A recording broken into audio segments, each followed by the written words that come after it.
नाशिक सिटीलिंक बसमध्ये बिघाड, अर्ध्या रस्त्यात प्रवाशांना उतरवले.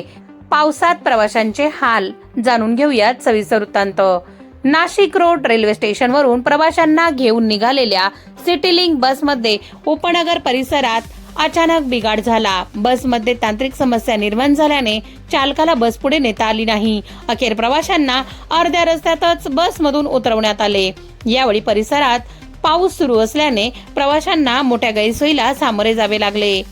बसमध्ये असणाऱ्या प्रवाशांची काही काळ तारांबळ उडाली. बसची क्लच प्लेट खराब असल्याची माहिती असताना देखील बस रस्त्यावर काढण्यात आली असा दावा एका प्रवाशाने केला आहे. त्यामुळे बसची नियमित देखभाल आणि प्रवाशांच्या सुरक्षिततेबाबत सिटीलिंक प्रशासनाच्या कार्यपद्धतीवर प्रश्नचिन्ह उपस्थित झाले आहे.